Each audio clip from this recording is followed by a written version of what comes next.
Greetings, YouTube. This is the Garage Autonomist. Sorry for the slight delay. I had to change out a Poland Spring tank before I started because the last thing I need to hear is, "Oh, we went out of water." And I'm like in the middle of the damn thing.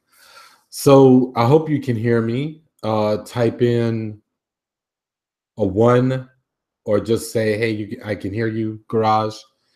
And then we can start. I'm using a different microphone this time because if I'm not mistaken, the first 10 minutes of my last broadcast last week was sounding really choppy. It wasn't about the signal, but it was about the microphone, I think, the headset.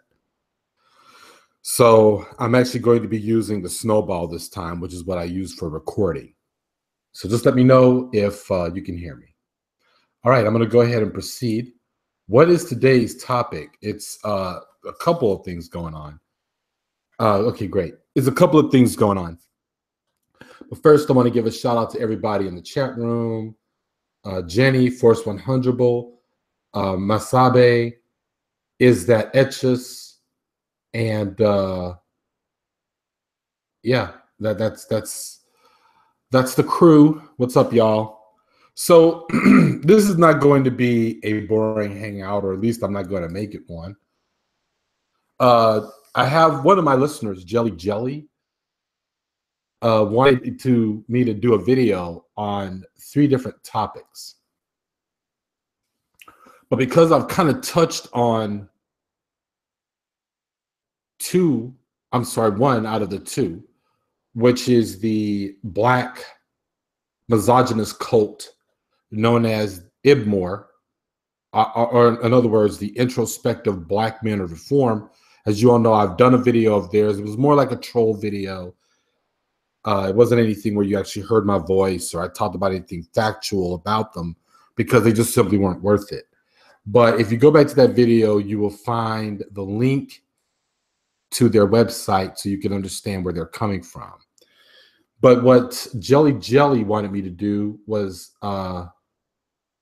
Jelly says that the black male Ibmore group, why don't you talk about them about wanting war against women with no rights? So basically, I think what she was really trying to say was, how can they want to wage war against women when women have no rights? Just to give you a little bit of background, introspective black men of reform are not a real organization. They are pretty much like the black grouping of males. Thank you, Force 100. Thank you for saying my hangouts are never boring. But they are an online cult of black men who are not unlike the online cult of black males who are either MGTOW or who are pickup artists. They're just part of the black manosphere. The introspective black men of reform, it's funny. Let's dissect this cult's title for a second here. They're not pseudonym. That's not acronym. Let's dissect their acronym. Introspective. What this really means is that they're a bunch of armchair misogynists. So unlike at least Paul Elam, who went out as an actual organized person, he created a website that attracted other angry, bitter, lonely, pissed off, misanthropic, impotent males, and where those men, he suckered those men out of their money in order to build his website even bigger and better. These guys don't even do that. They don't even have it enough to do that. So the introspective part is really where they just make random videos. To give you examples of who I'm talking about, YouTuber BGS Ibmore, in other words, Black Gnostic Speaks. He's one of these guys. There's another guy, I think he calls himself Ibmore Ram or something like that. So a lot of these dudes are introspective in that they are just a bunch of uh I don't know, impotent voices on the internet. That's all they are. What these guys want, and I will give you, you don't have to believe me. Just go to their website. But I will tell you from my perspective what it is that they want. Imagine the men of The Handmaid's Tale, both the book, the TV show, even the original movie. The Ibmore men want that, but they want it for Black people, right? And what they want is that they don't even just want women to fit in the, the old patriarchal model of women that a lot of the classic Black nationalists sees. They don't even want these women to have a voice. What they really want, and just outright, is that these women should indeed be broodmares. Okay, they are there for breeding. And again, go to their website. You will see from their rhetoric that is exactly what they believe in. It's unbelievable. So when I say that, these guys can be compared to the ruling class males of The Handmaid's Tale, just a Black version of them, that's exactly what we're dealing with here. But what really makes them such a joke is the fact that they have no plan whatsoever that could entice both male Black men or Black women into wanting to create such a society. They don't own land. They don't have farmlands where there would be a collective of them sharing resources together. And therefore, uh, they have nothing. So this is pretty much where they are. They're just on YouTube running their mouths. Black Gnostic Speak. He just runs his mouth and does reviews on the TV show Insecure, which he is obsessed with. It's funny. He's obsessed with women who he would never have anything to do with. He doesn't want educated women. Ibmore men do not want educated women. They want women to be, like I said, dumb as a post. They want them to be uneducated. They want them to be powerless. They want them to be broodmares. So why does he obsess over a TV show like Insecure about an educated woman who has desires, who makes mistakes, granted here and there, but has a mind of her own? I have no idea. You would think that she would be an anathema to him. Why would he want to watch a show like that? But it's interesting that the one character, and I pointed this out in my own review of Insecure. I don't know if I actually will do another review of the show. I think when I did a review, I did the entire season of season one, and I didn't do it episode by episode because I felt like it had, from the first season, it had a lot to say. And I don't really think that this current season is going to say anything new or that different.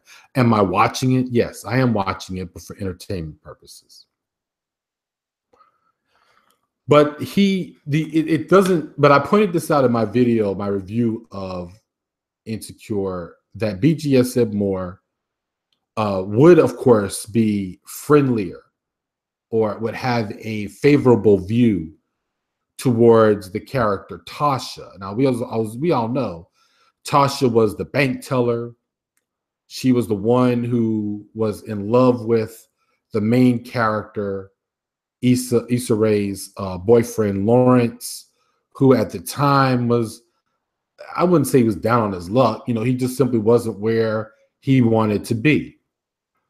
He had a job at Best Buy, which is not a put down. I don't look down on that at all. But, it is what it is. He was looking for a job. But as far as Issa was concerned, he wasn't looking for it fast enough. Or he wasn't getting one fast enough. And she was sort of in the place where she was supposed to be in her job and her career. and she just felt like he wasn't up at her level. So in comes in Tasha now, or rather he walks into Tasha's life because she works at the bank. And, you know, Tasha is cool with who Lawrence is. And you got to understand, these dudes love women like Tasha. It's not about the job. You got to understand what Tasha is that she's just happy that any black man that is gainfully employed is good enough for her. In other words, she's very basic. You know, and they kind of like that. They want someone, because a woman like that is controllable. A woman like that isn't demanding a great deal and mates, which in my opinion, life shouldn't be about what you can demand out of a mate. It should be what you can demand out of life. And if the mate or the person you want fits in with what you want out of life, well, that's good. Here is that, of course, he's attracted to someone like Tasha. It makes all the sense in the world. This is the kind of woman who's controllable in every way you can imagine. So that's pretty much the deal there. Ibmore overall wants what would make them different, I'd say, from the classic black nationalists, as I had brought up earlier. Like, see, a woman out of, say, the Nation of Islam, or a woman who might be a member of the Shrine of the Black Madonna, or a random woman who would be identified as pro-black, or as we call them, the Hotep type women. What makes them different, I'd say, is that they're not in part necessarily of an isolated society. The Ibmore men want an isolated society where the women are more controlled and imprisoned. You know, Nation of Islam women aren't really in a controlled society. They're just in a religious organization. And of course, there have been divorces. Nation couples have divorced before. There's a history of that. So if there was a divorce, no fault divorce, however you want to call it, they might turn to the mosque, or they might turn to an actual lawyer and get out of those marriages. Ibmore would have it to where divorces of any kind would be unlawful to them. I mean, what they kind of want, if you think about it, is the kind of law within a society, like the way the Orthodox Jewish people are set up, or the way Sharia law is set up for the Muslims. So anyway, I think that's what Jelly Jelly wanted. I knew what she wanted was a video, but like I said, because I did an Ibmore video already, I just didn't go into a full explanation of Ibmore. And because I've got so many other videos I really do need to do, that I just wanted to share my opinion on them from that level. Number 2, Jelly Jelly says, do a video or talk about, which is what I'm doing tonight, white males of MGTOW, and I really think she also means the manosphere in general, advising heterosexual men, to choose trans women as new women, like their sex bots idea. That might sound a little far-fetched coming from Jelly Jelly, but I don't think it's that far-fetched. Is that Etcha says that's a terrible sounding acronym. You don't know the half of it.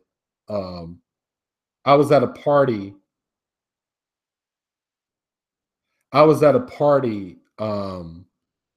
Where I was talking to another black man about a guy that I've known for years about the Ibmore, because he was wondering about Ibmore, and no one in my personal circles, they don't know about this channel. Believe me, if they did, I would probably have 1,000 subscribers by now. But no, they don't know anything about it. So it was like a complete coincidence that when this person said, man, I've been seeing these videos by these guys that call themselves Ibmore. It's like the weirdest name ever. And I said, yeah, it's retarded. But anyway, Bewildered Ape says, I was almost going to do a video response to your recently mirrored video about Antifa. Do you mean the one? You don't mean the one that I posted about the spies and the thing? I'm actually going to do a video about agent provocateurs and stuff like that. Or maybe you mean the one that I did. Now I'm forgetting. I mirrored a lot. Oh, Trump's America. Okay, got you. Well, I mean, shit, do it, man. I mean, I would be interested in what you guys and what you think, Bewildered Ape. Is that Etcha says slash poll are obsessed with trans women. They push the whole choose traps thing. That definitely is a thing. I see it often. Okay, let me get back onto my subject matter. You're right. Is that Etches? Thank you for bringing it up. I don't think that Jelly is far-fetched in her proposing that thank you, Jenny. I love you too. Force 100 says, I hate that you took down a lot of your videos. You mean me or Bewildered Ape?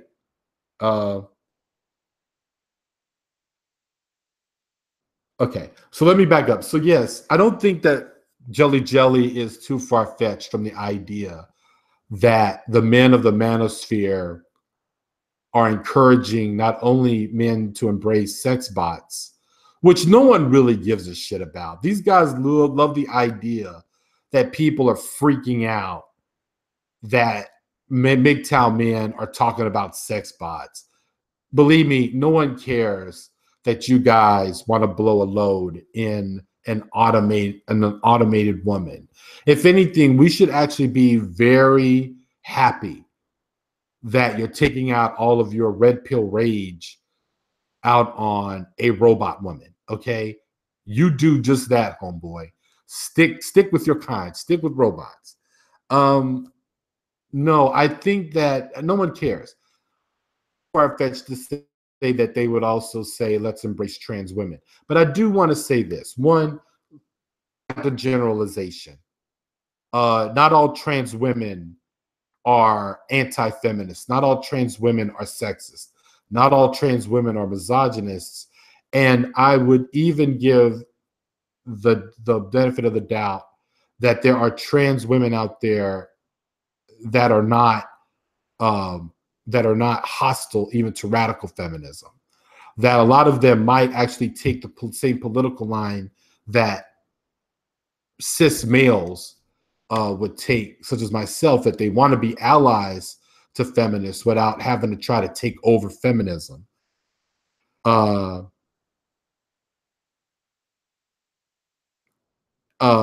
I think that that's where I think there are. I feel like that is where a lot of I think that that's a mistake to generalize trans women in that way. So I don't agree with that wholeheartedly.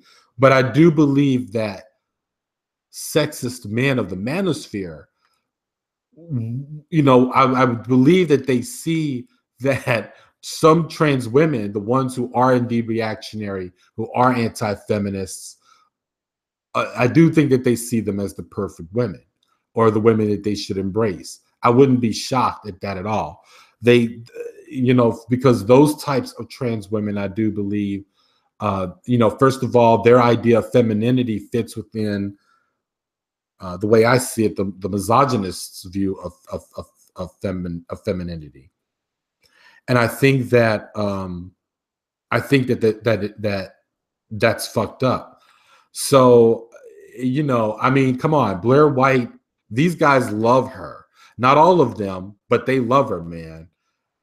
And why not? I mean, she's racist.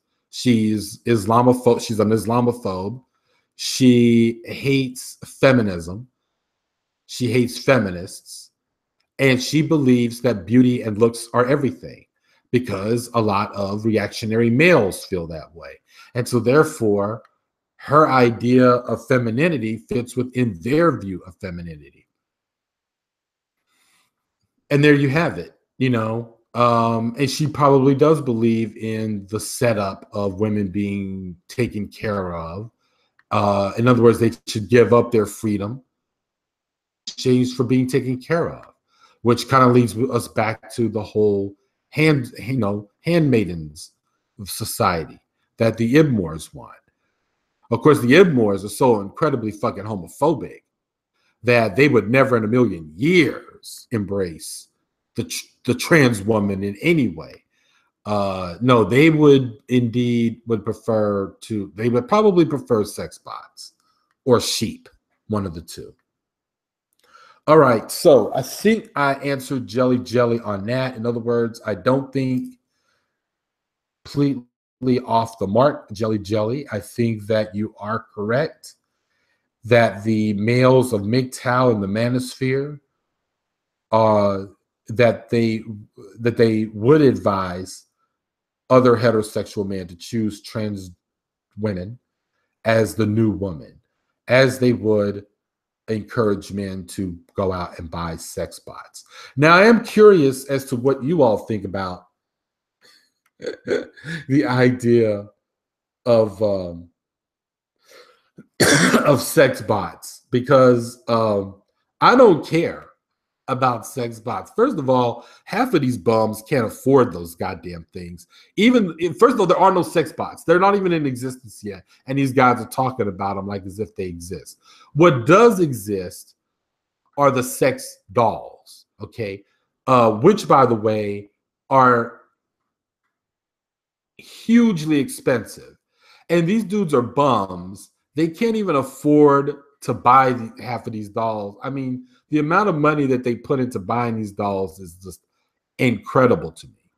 I don't buy into the idea that there's something that mentally wrong with these men. I do think that they're shy and stuff like that. But no, the reason why I don't care that much about if they have a real mental illness is because their sexism gets in the way.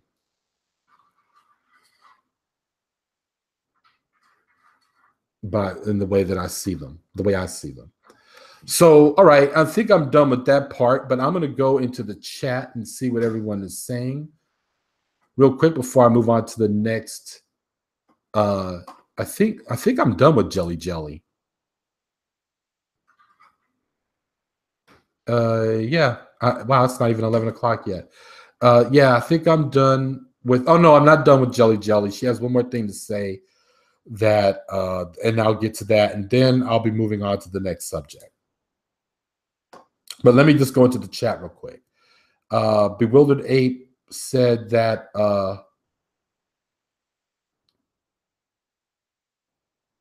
that he feels that the video, I think the video that I mirrored, that it was a propaganda video. I would agree with you, it is, but I don't think it's completely propaganda. I think that I mean, I don't mind calling it that, and I agree that it was, and I had no problem doing that, posting it. I think that, you know, when people say, you know, Garage, are you seriously proposing that there's a rise in fascism in this country? I'm saying that the potential of it to happen is there. I don't really bother with making that distinction when I'm talking to people. And yes, at the risk of sounding paranoid or propagandistic or dogmatic, I do believe, I do follow that line. You know, people had an issue with the ultra left in the 60s saying that over and over again. But the thing is that Bertram Gross's friendly fascism put into perspective for me how real fascism can be. I think that when we talk about it, we always want to think of people burning swastikas and, you know, marching the goose step. You don't have to do that. I feel like in a lot of ways I do have to explain it in a more intricate way, and that deserves an actual video. But yeah, was it propagandistic? I wouldn't argue that, but I didn't mind it at all. Elm City says, oh, she just says, what's up to Force 100? Elisa Kalma, welcome.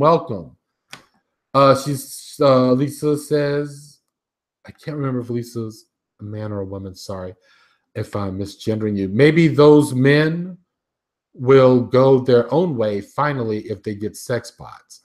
The Wilder Dave says, I had some questions for Garage about why he mirrored it. Oh, okay. Well, I thought I answered it. First 100, or just now, I believe I just answered it. First 100 says, happy for wanting to blow a load and a doll. Haha. That's what they need to do better than whining about women online. Yeah, I don't think that's going to stop them from whining online, though, for First 100. They're going to have their sex bots and their fuck dolls and every other thing, because right now they've got porn, too. And that doesn't seem to stop them from constantly whining about women. Jenny says, I agree with you on trans women. Thank you, Jenny. Elm City says, I hate whiny men. And Mabase says, bewildered ape, how so? Elm City says, but feminism is the easiest thing that these retarded men talk about on social media. Yep, and it gets easy traffic. Mabase says, are you saying they don't trump up charges for protesters? Bewildered Ape says, I'll explain once Garage finishes discussing the topic. I think we are distracting him. Haha. Elm City says it's sad. GA, oh, damn, a lot of comments here. Hold on. And is it raining outside? Shit. Let me see. Okay. I'd worry about dudes graduating from bots to real women. So inflicting violence on the bots and then on real women, it could have a snowball effect. Jenny said, oh my God. Jenny says, I heard that there are sex doll brothels. Holy shit. Mabase says, feminism didn't destroy the Black community. That's a flat out lie. I 100% agree with that. I think we all do. Mabase says, yep, that's a thing. I guess she's talking about the sex doll brothels. Elm City says, not at all. It was drugs, not feminism. Exactly.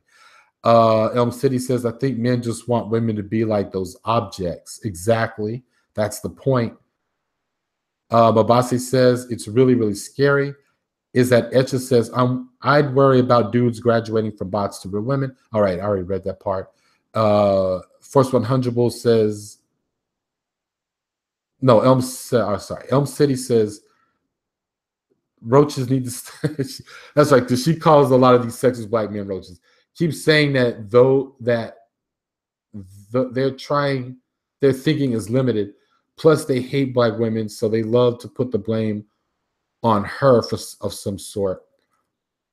Jenny says, yeah, it's a sex doll brothel in Barcelona. I shared it on your Twitter. Okay, good.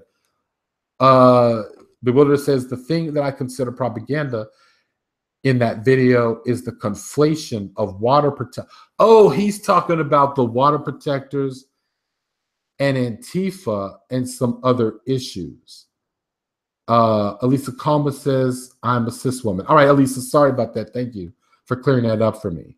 Is that Etcha says, not drugs. It was the government feeding drugs into the community and then criminalizing drugs used by the Black community more heavily, poverty within those communities. Is that Etcha also says, check out Dr. Carl Hart's video on drugs. First 100 says, racism and capitalism is the biggest divide. Shit. Okay, got you. Is the biggest divide in the Black community. Strange fruit. Jesus fucking Christ, I'm getting old. I can't see. I got to pull the damn computer up. Or is it my new glasses? I'm not sure. Strange fruit says, dusty basement fools can't even afford the sex doll brothels. Yeah, I mean, they would actually have to afford fucking plane tickets. Mabase says, it's actually more affordable than the normal one that they might be able to hack it. Okay, Strange Fruit. I don't think they can afford the ticket to Europe. They can't. All right, great. So I'm caught up. All right, thank you. Hey, Bewildered Ape's comments are really, really good and very provocative for me to really go, because this is what I had planned on doing based on one more video that came out of Submedia They talked about two different guys who were acting as agents, if you will, out of two different movements. And I was like, holy shit, I have not talked about the role that the police or the role of turncoats or the role of provocateurs in different movements. I haven't talked about that yet. And I think that I wanted to do a video on that. And so I think it's kind of related to what Bewildered Ape's talking about. So, you know, I'll be touching on that a little bit. Let's see. Yeah, no, GA says, I call all dumb ass black men roaches. That's right. You're right. I remember that, Elm City. Okay, guys, so let me just hit on this one last thing that Jelly Jelly had said to me, had asked me to do a video about, that I'm going to answer here because, as you can all tell, I'm backed up.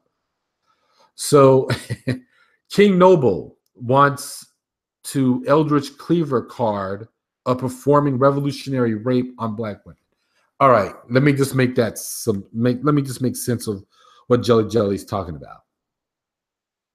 If you don't know who King Noble is, and I'm going to provide a link to this sociopath's video. The video's been floating around. I don't know if King Noble has an actual channel himself, or maybe he did. But because of his comments on rape, something that Eldridge Cleaver in his book Soul on Ice also tried to justify, which is just beyond disgusting. But what King Noble is trying to say is that, and get this, see, to try to have relations with a woman, to mate with her, to do whatever, you are feeding into capitalism by taking her out on dates, by spending money on her. Yeah, he believes this. That is the unnatural and non-revolutionary way of proceeding with relations between cis men and women. All right. In other words, he equates sex with rape. That's number one.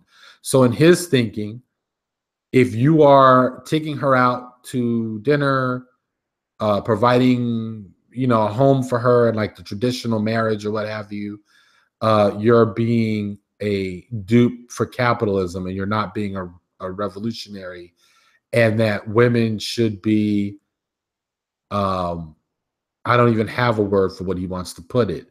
So I'm going to have to put words in his mouth. Basically, women should be sex slaves. Women should be broodmares. And that's how he sees it. Eldridge, which is not exactly what Eldridge Cleaver was saying, but it's kind of the same thing.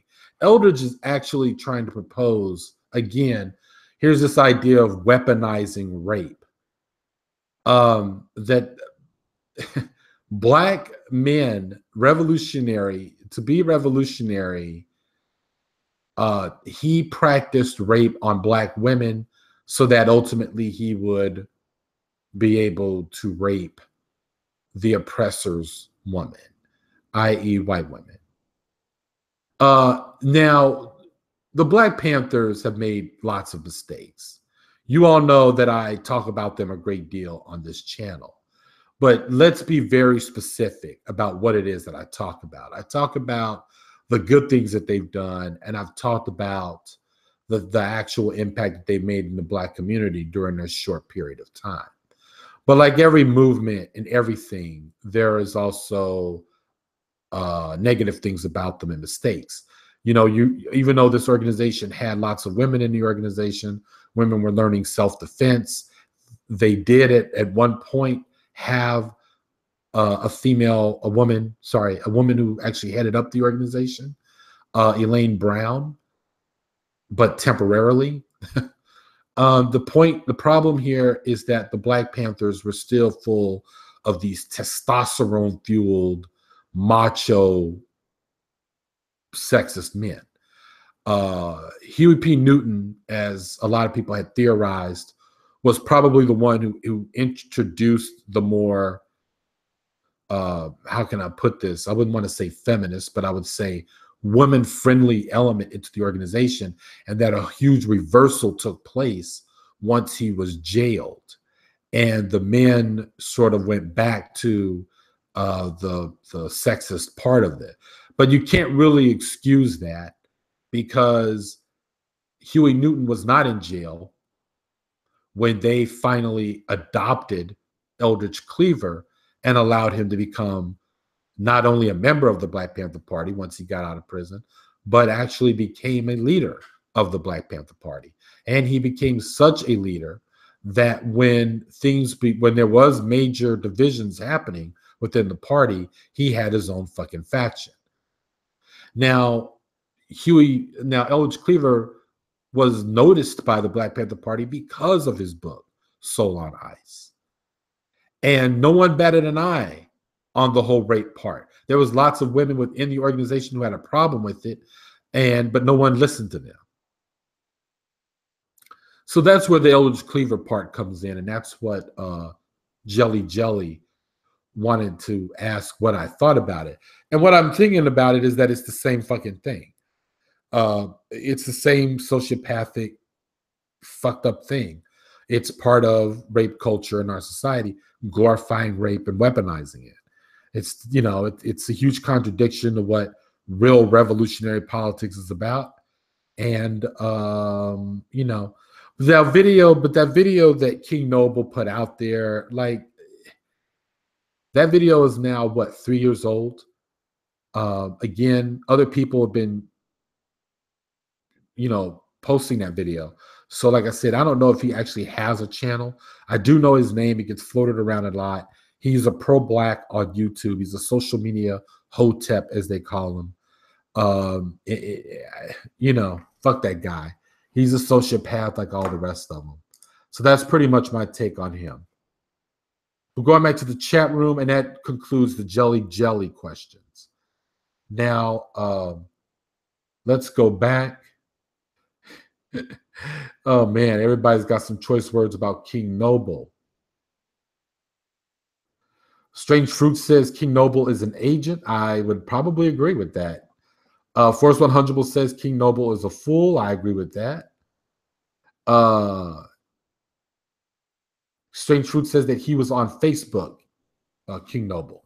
Mabase says that he's a monster. Elm City says Queen Dumbass King Noble is a nigga foot. That's Bigfoot with the black conscious coon community. He's still hot spotting to do his dumbass videos in the middle of nowhere. He's a funky ass roach. Bewildered Ape says, I always thought a hexagon on a pedestal with 6 holes would service with servicemen who are into gangbang. See, this is why I fuck with Bewildered Ape. Oh my God, that's fucking hilarious. He said, I'm gonna repeat this shit. He says, I always thought a hexagon on a pedestal with 6 holes would servicemen who are into gangbangs. Oh my God.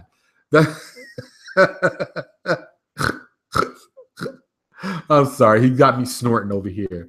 Is that it just says, wasn't Huey Newton sexist as fuck after he came out of prison? Very good point is that, Essence. That's very true. It did happen. Like, didn't even treat women like shit then. He did. It actually got worse when he came back out. You're right, is that Etches. Bewildered Ape says, I prefer that they fuck a geometric object because it always seems more about the guys getting together for homoeroticism than pleasure for females. I agree with that. They've got some, yeah. Strange Food says, nothing pro-black about him. Yep, I agree. Strange Food says, oh my God, Ninja Foot. Strange Food says, wasn't he ninja homeless? Yeah, well, I mean, which reminds me, I haven't looked into, you know what? He's not worth it. I was going to bring up Tommy Sotomayor. I know that last summer, this time around last year, I think he was running from hotel to hotel because he had no place to live or some shit. I was wondering if that ever changed because I haven't looked in on Tommy Sotomayor in almost a year now. All right, y'all. So here's the next thing. We're enjoying these hangouts. I love hangouts online. I think they're great. But years ago, a friend of mine and I used to try to host these political forums where we would, we would pick a topic, right, that we would think the community wants to talk about, and because we had a bookstore that was open to people holding events, in the bookstore, and at the time they just did it for free. They let people do it. We had about three different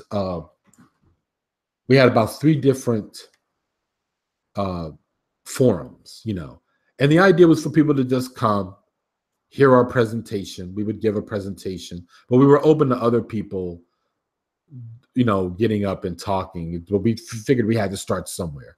So it was my friend and I at the time, we were doing these forums. And like the first forum we did, we talked about drugs in the Black community. How did drugs get in the Black community? Things like that. Most of that was based on the old San Jose Mercury News series of expose about how the Reagan Contra money and cocaine money that came into California and wound up in the streets of California, which then gave us crack cocaine. That's basically one of the forums. Well, we didn't really get a lot of foot traffic. We really didn't get a lot of people coming to talk about that stuff. But we put out flyers. We did what we could to try to get people to come out. I see the hangouts. If it's one thing that when they're online, I think they're great. But I'm wondering if communities would actually benefit if people suddenly decided to do things like host political forums in their backyards or front yards or the local library or whatever. I mean, when people wonder why their neighborhoods are being gentrified, just simply ask themselves that, even when they're given eviction notices, from landlords who they've been faithfully paying their rent to, and yet that building that they're living in is falling apart because the landlords are running the buildings into the ground so that the developers can come in and say, hey, we'll buy your piece of shit building. Because that's how gentrification, that's one way how it begins. And I mean, people, to raise the political consciousness up, you can have these sorts of dialogues like what we're having here in a hangout. Like, I mean, it doesn't have to even be something so serious like gentrification. It could be that one week. It could be talking about sex bots another week. Who knows? But anyway, I've came up with that. I was thinking about that because we tried that. I used to go to these things also when I was younger, called the militant labor forums. Now, the militant labor forums were hosted by the Socialist Workers' Party, the American one, not the British one that everyone knows so well. And when I didn't have anything to do on a Saturday night, I would go to these, and I thought they were very informative. They would talk about, but they were a little bit more specific, very much about labor politics, or they would give a talk about Malcolm X, or they would give a talk about abortion rights, and those things were great. But I think that you can still free up a little bit more on the subject matter and to get other people interested. So I don't know. That's the other thing that I was thinking about, and I think that would be interesting. Now let's go back to the chat and see what everyone's saying. Life with Asa and Hilo. Huh. Interesting. Name. Got here just in time. Welcome. Life with Asa and Hilo. Says, I just got some tea on Tommy from one of my sex worker friends. At Force 100 says that Life of Halo, spill the beans. Yes, spill the tea.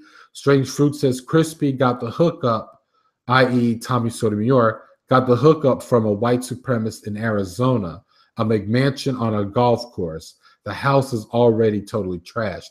Well, if Tommy Sotomayor lives there, you know it's trashed.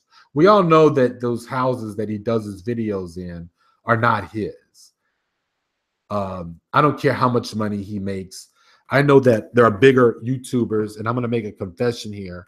One of the big YouTubers that I watch, but not, as the Garage Autonomist, but for my personal YouTube channel, is a woman named Megan Tonjes. I like Megan Tonjes, but she's a huge YouTuber and probably bigger than Tommy. But she just lives in a modest ass little apartment. And so I'm like, holy shit. Like, if she makes money off of YouTube the way that she does, and she has the following that she has, but she just has like this little modest apartment, there's no way in hell Tommy Sotomayor can live in a McMansion and afford to live in one. I don't care how many channels he has and how many fake subs and views that he pays for in order to jack up his traffic. Anyway, Mabase says he's renting anyway. Life with Asa Hilo says he's still in hotels and still trying to shame women for the services that he's paying for. Exactly. Most guys who use sex workers are the same ones who attack sex workers. Well, anyway, Life with Asa Hilo says, well, my girl used him for hotel stay, travel, and food. And hold on. Okay. Oh, now they're congratulating me on the forum idea. And then Jenny says, you are our internet. She says that this channel is our internet local library and YouTube is gentrifying. That's so funny. YouTube is gentrifying, isn't it? Mabase says, me and my wife are just at a meeting about some shit that's going to get the hood gentrified. They're trying to build an Obama library that's going to fuck people over. Life with Asa and Hilo says her channel is Winter Heat. Oh, okay. I'll check out her channel. She uses the same name on her cam sites. She has a video with pics and text. Okay, so Babasi says he gets donations from his live streams now, mostly. I see. And First 100 says with Asa and Hilo, Life with Asa and Hilo, who is the person you are talking about? That's the Winter Heat person, Force 100. All right. So anyway, yeah, gentrification. Funny that we're talking about that. I normally go to Chinatown here in New York City for like our fish consumption, and because it's so cheap. Hi, sweetie. Because it's so cheap, and it's and because I just have better choices than buying fish here in Harlem. And I haven't bought fish from Chinatown. I haven't been to Chinatown in just I would say 5 months almost, right? Lo and behold, as I'm walking through Chinatown, I'm looking at a GNC, the big corporate vitamin health food store. GNC, well, it's not a health food store, but you know what I'm saying. They replaced, and of all things, they replaced a corner store where Chinese medicinal herbs are sold. So gentrification, ladies and gentlemen, is now happening in New York's Chinatown. I shit you not. I'm seeing more Starbucks down there now. There was always a Starbucks, but now there's more. It's no joke. See, people like to keep up this myth that the Asian community in any given large city is so prosperous, but that's not true. But New York City's Chinatown has a specific issue where after 9/11, the banks, all you heard was that the banks were going to resuscitate Chinatown. They were going to put all this money into the city. But my wife and I knew better. We knew that the banks were looking to cannibalize Chinatown after 9/11. Most people are saying, what does that have to do with it? Well, because it was so close to the area and because of the dust and everything that came from the fallen towers, that it created a lot of health issues. People had to move out, people had to leave. The economy, of course, it was a tourist spot. So when something like this happens in most cities where tourism is huge, it creates a huge impact on the economy in that area. And you saw a lot, you see it a lot since 2001. You saw lots and lots of stores and restaurants in Chinatown that had been there for years had closed and never reopened again. And the banks even had a bigger presence. They started opening up their own, like having more and more of their outlets and stuff and branches opening in Chinatown instead.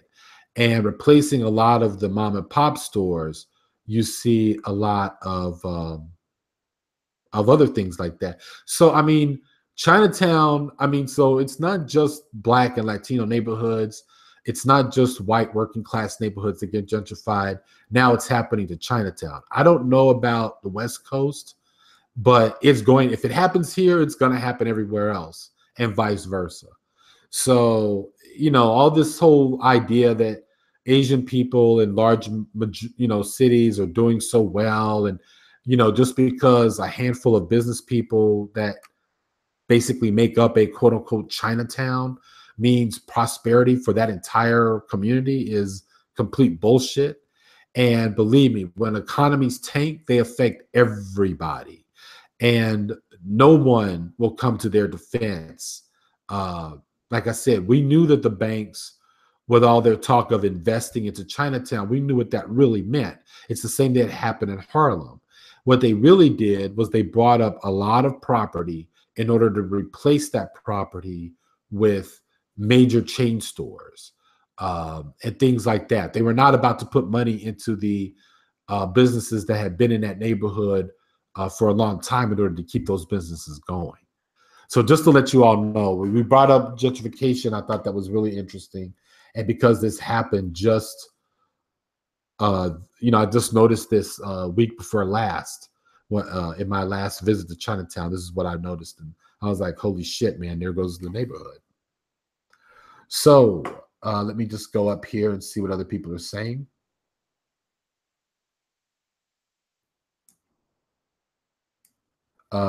Strange Fruit says, Crispy, i.e. Tommy Sotomayor, is on his last legs. I believe that 100%.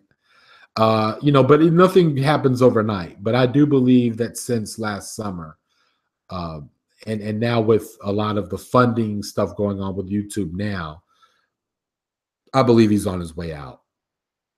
It's just not going to happen as fast as we would all want it to.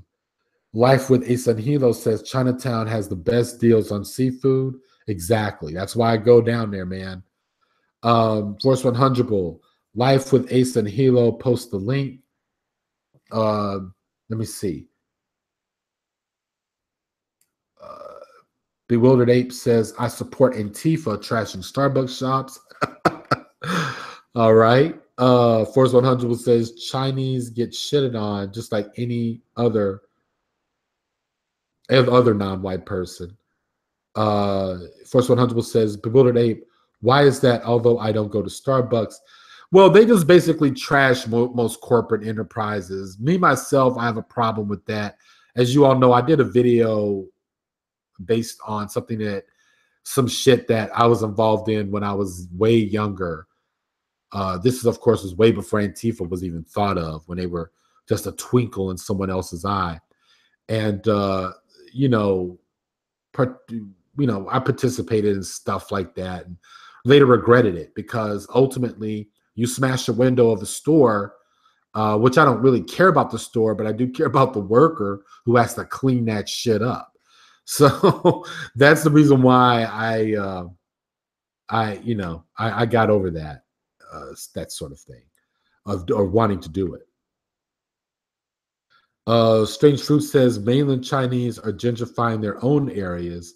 It's their own class warfare. Wow, that's very interesting. That's a very interesting take. I never thought about that. Life with Asa and Hilo says it won't. Oh, life. Hold on.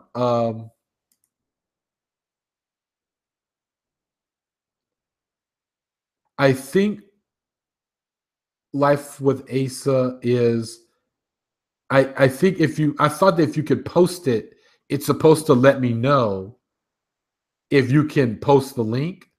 I'm going to temporarily give you a wrench, so you should be able to post the link now.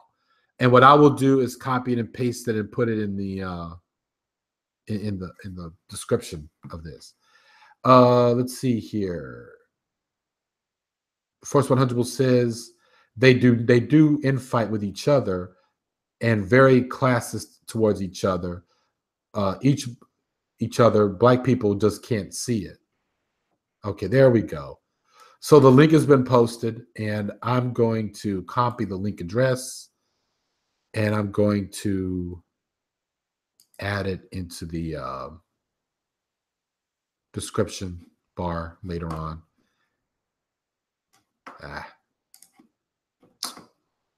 Okay.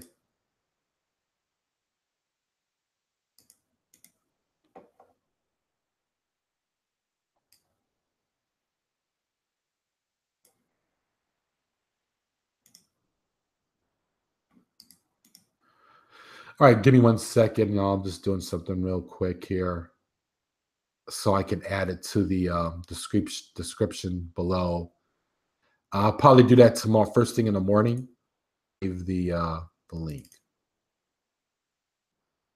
All right.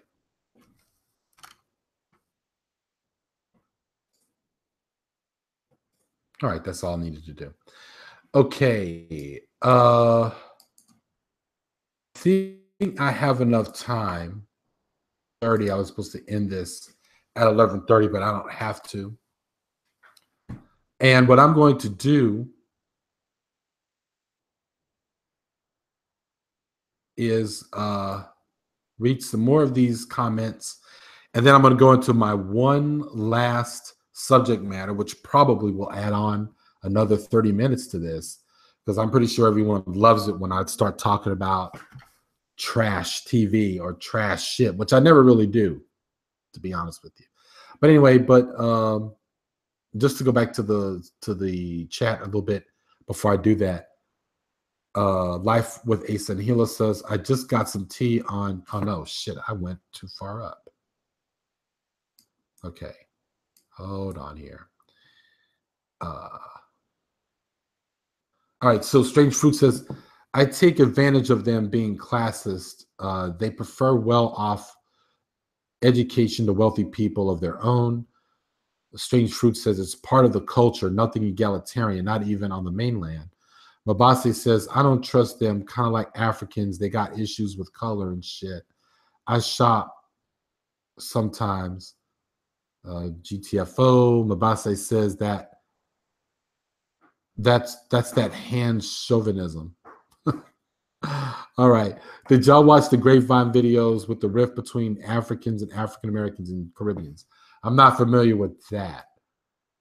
But yeah, I mean, there's definitely, it's interesting. I feel like I need to do that next Thursday, which, by the way, y'all, tomorrow's my last Friday off for the summer, because that's what I do. I have these days off at my job, Fridays off from the summer, from the last week of June to the second week of August every year. But I will not stop the hangouts on Thursday night, so that will keep happening. But I only brought that up because why did I bring that up? I'm forgetting. Fuck, I forgot my point. Anyway, so here's what I wanted to talk about. Because a lot of, the Manospherians love to talk about fucking they love to talk about hypergamy so much, and we've talked about it here and there on this channel. I mean, well, not on this channel, but we've talked about it when I used to do the hangouts with Curious over at Food for Thought But there's a TV show. I do watch reality. I don't watch reality shows like indiscriminately. Like there has to be some interesting something going on for me to want to watch a reality show.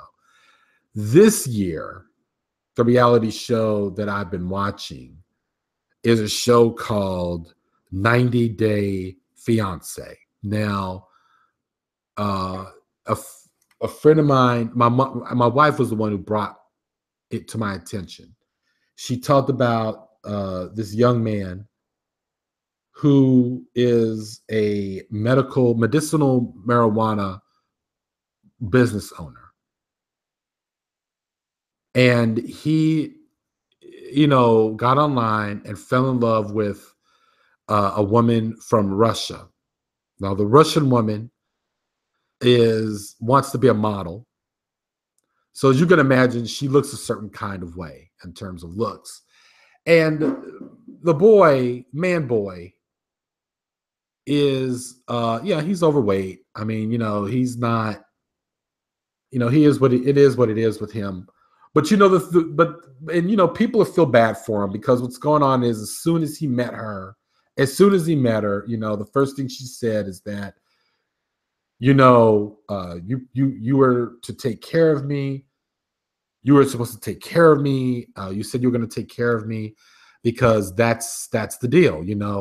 You are with me. I'm hot. These weren't her exact words, but you could tell this is what she's saying. And, that, of course, is what she actually told him, that she's with him because of money and because of the money that he said he would give her. So now, just to make something clear, this show is on the Learning Channel. I don't even know why they bother calling it that, because this show is not about learning anything. Bravo used to be about art, alternative type art, and you could watch some of the programming that IFC tries to do. And then fucking Andy Cohen took over the place and made it into his little empire of bullshit, his empire of dirt. Well, TLC is kind of like the same thing. Anyway, 90 Day Fiance, just this couple. There's a woman, older woman, again, fitting within the beauty standard, but she's middle-aged, has 3 kids. She fell in love with this young who comes out of Morocco or Tunisia. I think it was Tunisia he comes from. And he comes there and he basically immediately blows her off. It turns out she didn't have the kind of money that had. Matter of fact, she's in horrible debt. As soon as he made a issue out of that, which is it is an issue, but he really made it a bigger issue than, God, you're lying. You lied to me. And as soon as he did that, he blew her off. Then he literally just leaves her and moves to Miami. Back to this whole thing with the guy in California, because they're based in Los Angeles. The guy and the Russian girl. The thing is that a lot of people feel bad for him. I feel bad for any guy basically feels that using money, a way to purchase a woman, and we're not even talking about workers. We're talking about the idea that you couldn't be able to marry this woman under any other circumstance. And I hate to say that, but it's true. And the thing is that it was true, or else you wouldn't have gone through the trouble of spending so much money and bringing her to the United States. And that's the deal. This guy did that, and she's horrible. First of all, she hits him. I mean, I'm just bringing up the fact that she's a horrible person. She hits him a lot. She beats the shit out of him. She kicks him out of their apartment all the time. She's always trying to get him to buy the most expensive shit that she probably doesn't even want. But I mean, I can't help but say that even though she's horrible to him, he deserves it. I mean, the very first thing this guy said was the reason why he wanted her, or he was beginning to look at women overseas, was because he feels that American women are all feminists, which is a fucking laugh to me. What that really translates with a lot of these guys is that whenever they call women feminists, what that really means is that a woman basically acts with her own mind, which means that he's probably been rejected by lots of other women, unfortunately, because of his looks, probably, which is unfair. But I think that, you know, people have preferences. They have a right to have preferences. And, you know, doing that, they're acting with their own minds. And if they're acting with their own minds, then they're quote unquote acting like feminists. So that's the TV show that I'm watching. I think it's pretty funny. There's a lot of interesting things going on. I probably want to talk a little bit more about this other couple, this guy named Pedro, and his American mate is a young woman. God, what's her name? I'm forgetting now already. But they're interesting in that they're not a mismatch of any kind. But they are. The only difference is he's from the Dominican Republic. And he moved in with her in Atlanta. I think she works for a nonprofit. They live in this tiny ass apartment together, but he still takes money out of their account and he sends it back home. Now, the mom to his mother and his mother and sister are living in an apartment that's now bigger than the apartment that Pedro and the American girl live in. As a matter of fact, his mother lives in an apartment that has three bedrooms, I think, and two bathrooms, whereas they live in a very small apartment, like you wouldn't believe. But the problem here is that on one end, he's sending her money while they're struggling financially, and his mother's being able to live good. But what the American woman doesn't understand is that the cost of living in the DR is completely different than in America. So if he's sending his mother $200, $300, I don't know how much he's sending her. He's sending her stuff, and she's able to live in what's probably the cheapest unit in a condominium. That's probably, that's only because she can do that, because the DR, the cost of living is different there. The American dollar goes very far in the Dominican Republic. But is it still unfair that he's squirreling away money that he doesn't even work himself? I agree. So the chat is having a far more interesting conversation at this point. So I just wanted to bring that up about what kind of trash TV I watch. Now, let's talk about what the chat room is talking about. Life with Asa and Hilo says, I want to do everything I can to bring black folks around the world to have discursive dialogue about what has happened. It is happening to us. I like that idea. Is that Etcha says Africa is a massive, very diverse continent. It is. Strange Fruit says no money is modeling. There is no money in modeling anymore. Those days are gone. Strange Fruit is correct about that, at least, or so I've heard. Bewildered Ape says this sounds like a disaster reality show. It sure is, Bewildered Ape, but I'm addicted. I love watching this show like you would not believe. Strange Fruit says that's Russian culture for you. I agree. Is that Etcha says, okay, fuck West Africans, especially Nigerians. Wow, man, Babasa, you sound like my mother.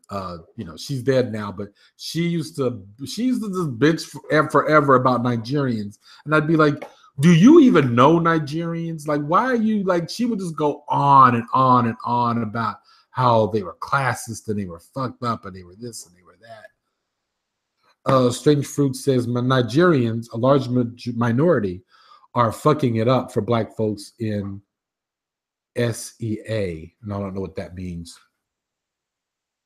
with their fuckery. Is that Etcha says, I don't know anything about that.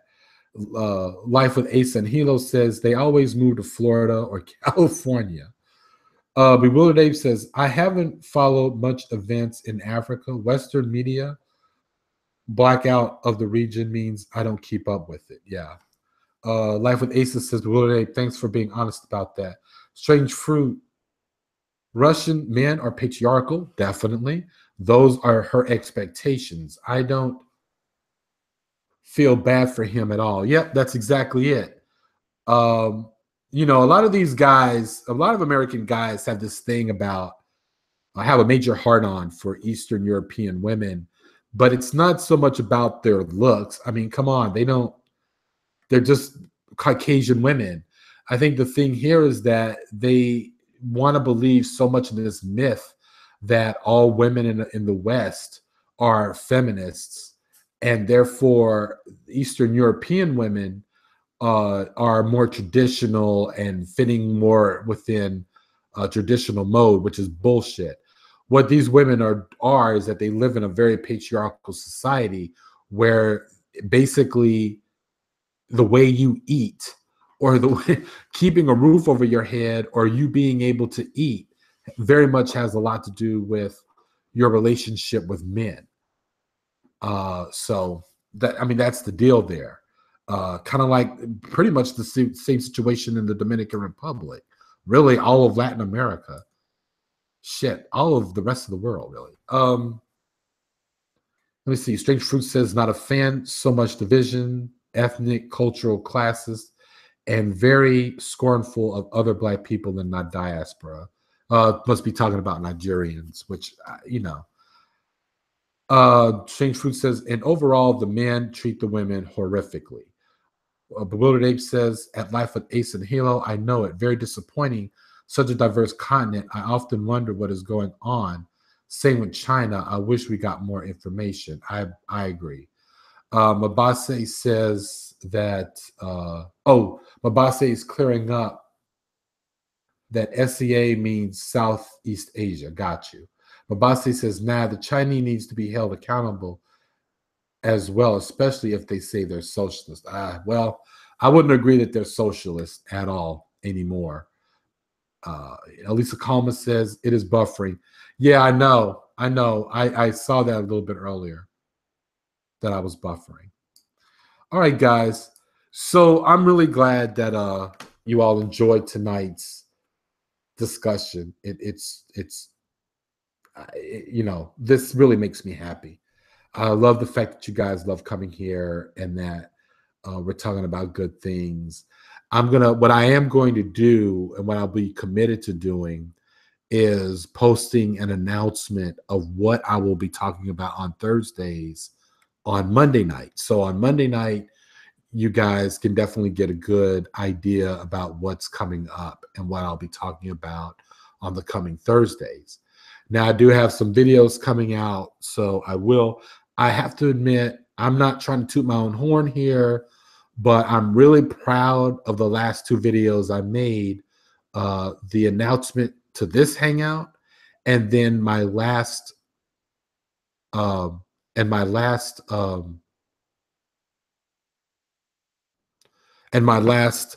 Autonomous Lounge, because I did both of those videos entirely in Adobe Premiere. I'm teaching myself Adobe Premiere as I go, and I'm pretty proud of the work that I'm doing with it so far. So I hope you guys like it too. It's pretty. I don't know. I think it's pretty. I think it's a very awesome program. It's so diverse for video editing, and you can get and there's so much you can get out of it. So I'm really proud of it and of my progress using this program.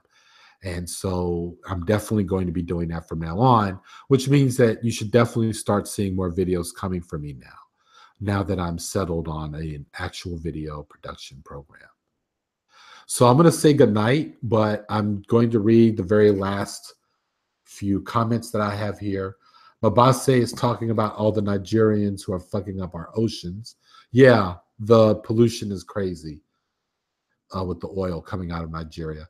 Mabasi says they're not socialists and Africans should make them leave and seize all land that they've purchased there and kill the elites. Bewildered Ape, Bewildered Ape says we are about to watch Trisha. We were about to watch Trisha, but saw that you were live. Oh, thank you guys. He says that's our trash TV addiction. Trisha, I've just now started watching Trisha. Uh, God, Payas. I had her last name down in my brain, and now I'm forgetting it. But Trisha is a trip, man. I didn't know anything about her until Jenny did a video about her back in December, I think it was. And when you guys mentioned her last week, I was like, let me just check this person out. And now I'm like watching her videos. It's fucking crazy. I mean, she's a mess, man. So I can understand why people would be fascinated with her. People get a chance. I think her name is Trisha Paytas, Peytas. She's a huge YouTuber. She's fucking huge. But apparently, she recently got on Big Brother, Celebrity Big Brother. So that's the deal with her. So that's why Bewildered Ape made that reference. Anyway, so Life with Asa and Hilo says, nice chat. My name is Asa. Isa. Sorry. So that's Life with Isa and Hilo. Got you. All right. Yeah, I'll be looking out for you, Life with Isa. I hope I'm pronouncing that correctly now, that I see the correct spelling. Isa. But Willard Ape says, that's our trash TV addiction. Yep, got you. And good night, y'all. Good night, everybody. And yes, good night, everyone. Thank you all so much for coming, and peace. I will see you all next week, and I should have a video coming out this weekend. All right. Thank you so much. Have a great weekend.